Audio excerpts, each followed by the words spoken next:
When I travel around to do projects all around this country or internationally, the question arises, well, how do you tune into these different places, and how do you empathize and do the things I've been talking about when you're kind of coming out of nowhere?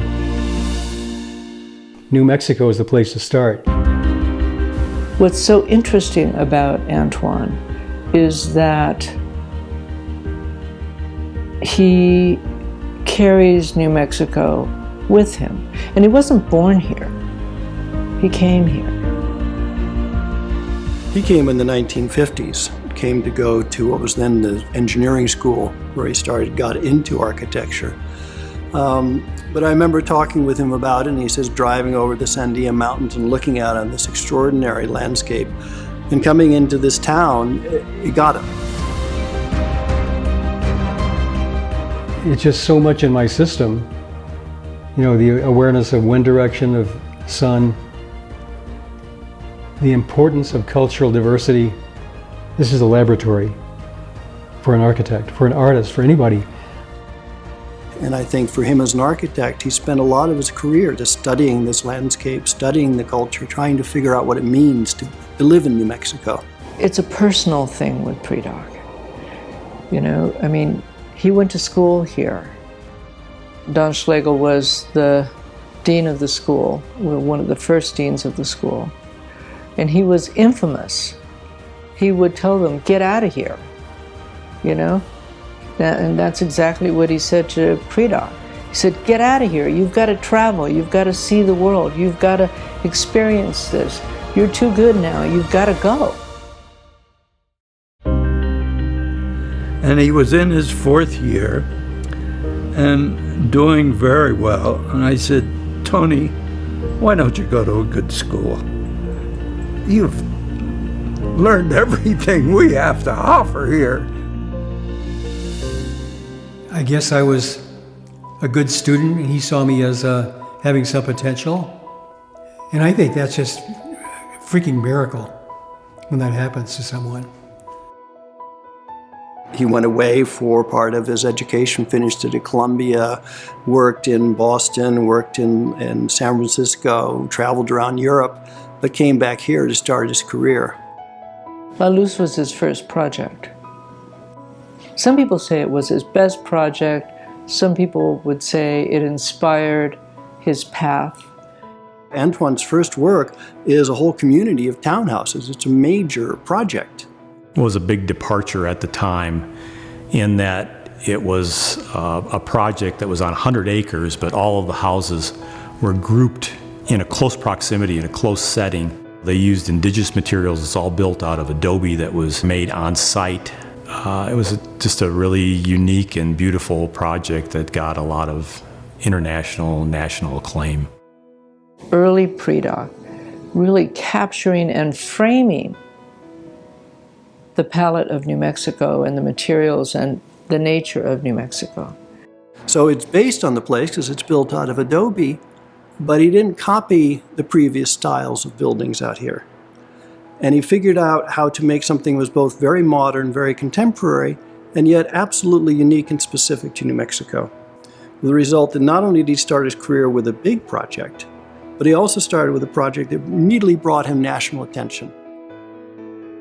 And he has a direction of philosophy that is what he refers to as a sense of place. Make something that's quintessentially site-specific. In Spanish, alma del lugar, soul of a place, essence of place, is all it's about. He digs down really deep, and in order to get to that place, he generates work. He does clay models, he does paper models, he tears paper, he draws, he draws, he draws. He'll do black and white charcoal drawings, he'll do pastels. I mean, whatever it takes for him to actually feel that he has captured and understood what he wants to pull out of the place where he'll be working. And then the building begins to emerge. When he realized that he didn't want to just be a regionalist architect, so what was he really after? And he realized what he was really after was making architecture part of a place. The big break for me has always been the Rio Grande Nature Center. If you've seen it, it's a very industrial structure. Concrete, steel culverts, doesn't look very natural, and yet it's about preserving the natural conditions of the bosque down on the Rio Grande. The best view of the building is from the duck pond, but only the ducks can go there, so the people can't see the building. They're simply in the place. And that discovery on his part, that it wasn't what the building looked like, is how it was experienced, opened up a new way for him to be a New Mexican architect. What I know, what I've learned about this place is that the thought, the process, the research, the penetration of place, the deep penetration of place in thought and feelings is transferable because of the intense focus New Mexico automatically commands in an architect. In 1985, he received the Rome Prize, which is a very prestigious honor to go to Rome and study independently for a year. When he came back from Rome, he made a commitment to go after international, national work and to kind of up the ante on the work that the office had and the work that the office was going to do. The first competition we got involved with was the Fine Arts Center at Arizona State University. And when he succeeded in that confirmed that intuition that he had. And so he started doing a whole series of competitions. And each one took him to the next level. So he went from being, branching out in the Southwest to then the United States, to then North America, to then the world. So he became internationally famous. So by the time he got the AI gold medal, he didn't get it because he was a nice local architect. He got because he was known around the world. And suddenly he realized that he could make these buildings that were poetic evocations of landscapes. So mountains and canyons and river valleys, and then subterranean ruins, all these images started welling up in his mind. And that's how you get ultimately all the way up to the School of Architecture at the University of New Mexico. People look at that and say, wait a second, that's not New Mexico. It has a great wall.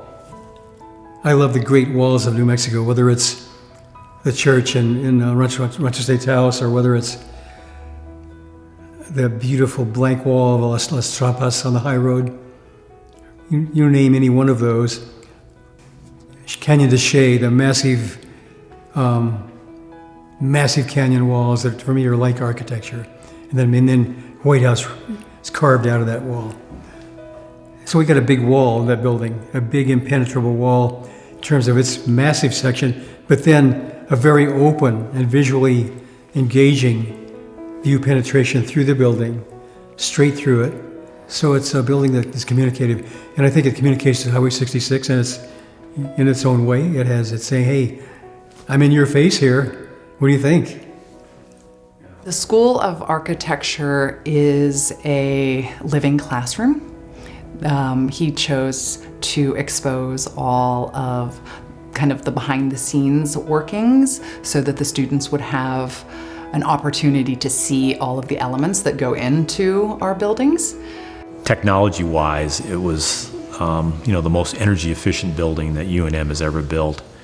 And it explored a lot of different realms that other buildings on campus had not explored. And it had this presence on Central Avenue and a presence on the university side that really draws people into the building and relates to the street and the sidewalk. The gift came out through the urging, maybe badgering, I would say, by Constance DeYoung, my life partner. We had long discussions with Christopher Curtis Mead and other important colleagues here, and just said, hey, this is it. This is where it should go. So that was a decision, the gift of the archive. Donating downtown made sense for that point for two reasons. For the archive storage, and because we wanted actually to move to a different locale. And of course, the added component of a teaching space just sealed it. That was a wonderful idea. And that's probably actually taking the lead now that it's a center for teaching and research. And him giving his collection, his real legacy, will be putting in front of the students particularly, that's what he's thinking about, the students of the University of New Mexico, look what I did. I came, I got my degree at UNM, I started my career here in New Mexico, and look where I ended up. You too can do that. You can dream much larger than John Gaumeen ever dreamed. And that's the real legacy. And I think because the reason why he was an architect was Don Schlegel discovering architecture at UNM. And so it was as much emotional as a rational kind of decision on his part. He wanted to give back to the university. Antoine is one of the most intelligent and creative people that I've ever met. I mean, he's incredible.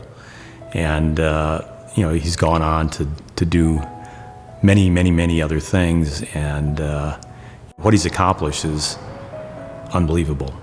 You know, he's a gold medalist. He will go down in history as one of the great architects of our time. New Mexico is my spiritual home. There's no question about that. And I don't mean that in a new agey, cliche way. I feel connected here, deeply connected. This is it. I mean, the magic of this place doesn't exist anywhere else.